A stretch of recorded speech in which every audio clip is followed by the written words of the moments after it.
ഞാൻ മജീദാണ്. ബംഗാളികളുടെ ഇടയിൽ നിന്ന് വീടിൻ്റെ തേപ്പിൻ്റെ വർക്ക് കിട്ടാത്ത മലയാളി മേസ്തിരിമാരും അതേമാതിരി ബംഗാളി റേറ്റിന് എടുത്തിട്ട് കൂലി വെക്കാത്ത മലയാളികളും അറിയാൻ വേണ്ടിയാണ് ഞങ്ങളുടെ പാലത്തിൻ്റെ വിഷയമായിട്ട് ഞാൻ തിരുവനന്തപുരം സെക്രട്ടേറിയറ്റിലേക്ക് പോയിരുന്നു. അപ്പോൾ അവിടെ തിരുവനന്തപുരം സെക്രട്ടറിയുടെ മുന്നിൽ ഈ മലയാളി കോൺട്രാക്ടർമാർ സമരം ചെയ്യുന്നത് ഞാൻ കണ്ടു. അപ്പോൾ അവരോട് ഞാൻ നമ്മുടെ വിഷയം പറഞ്ഞു.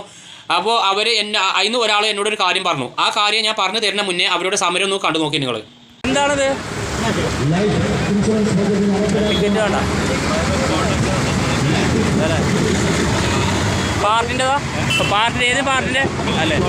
ഞാനത് ഗ്രൂപ്പ് കൂടി ഇടാനാ.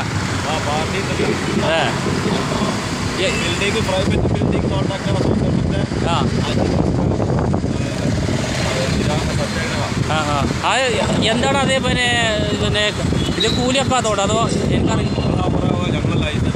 ആ അതെ അതെ ആ അതെ അതെ ആ ആ ഓക്കെ.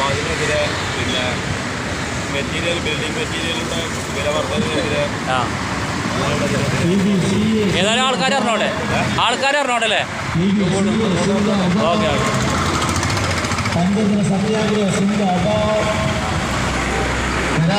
ലൈസൻസ് അനുവദിക്കുക. നദികളിലെ മണൽ വാരൽ ഉടൻ ആരംഭിക്കുക.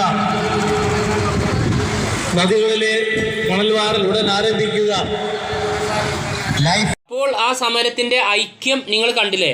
അപ്പോൾ ആ സമരത്തിൽ നിന്ന് ഒരാൾ എന്നോട് പറഞ്ഞു, നിങ്ങളെ കാര്യം സർക്കാരിനോട് പറയണമെങ്കിൽ ആദ്യം നിങ്ങളൊരു കാര്യം ചെയ്യണം. നിങ്ങളൊരു ഈ മേഖലയിൽ പണിയെടുക്കുന്ന ആൾക്കാരെ കൂട്ടിക്കാണ്ട് ഒരു സംഘടന നിങ്ങൾ ഉണ്ടാക്കണം.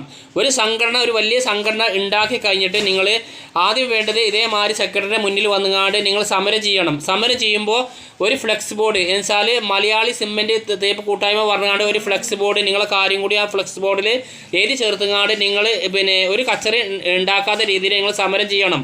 അങ്ങനെ സമരം ചെയ്യുമ്പോൾ ഇതിനൊരു സംഘടന ബലം വേണം. ഈ സംഘടന ബലം ഉണ്ടെങ്കിൽ എന്നുവെച്ചാൽ നിങ്ങൾക്ക് ധൈര്യമായി സർക്കാരിനോട് നിങ്ങളെ ആവശ്യം ഉന്നയിക്കുക. എന്നിട്ട് നിങ്ങൾ പഞ്ചായത്ത് അടിസ്ഥാനത്തിൽ ഒരു നോർമൽ വീട് എന്ന് വെച്ചാൽ 1000 സ്ക്വയർ ഫീറ്റിൻ്റെ ഡിസൈൻ വർക്ക് ഇല്ലാത്ത ഒരു വീടിന് 80,000 ഉറുപ്യ പഞ്ചായത്ത് അടിസ്ഥാനത്തിൽ നിർബന്ധമായി അങ്ങനെ ആക്കി തരണമെന്ന് നിങ്ങൾ സർക്കാരിനോട് പറയണം. അപ്പോൾ ഇങ്ങനെ ചെയ്യണമെങ്കിൽ നമ്മൾ എന്ത് കാട്ടണം? നമ്മളൊരു സംഘടനാ ബലം നമ്മൾ ഉണ്ടാക്കണം. അപ്പോൾ ഞാൻ എൻ്റെ മൊബൈൽ നമ്പർ ഇതിൽ ഞാൻ ആഡ് ചെയ്തിരിക്കണം. ഈ നമ്പറിലോട്ട് ഈ മേഖലയിൽ പണിയെടുക്കണ മലയാളി സിമെൻറ്റ് തേപ്പുകാരും അതേമാതിരി ഹെൽപ്പർമാരും എൻ്റെ നമ്പറിലോട്ട് വിളിക്കൊണ്ടു. ഓക്കെ.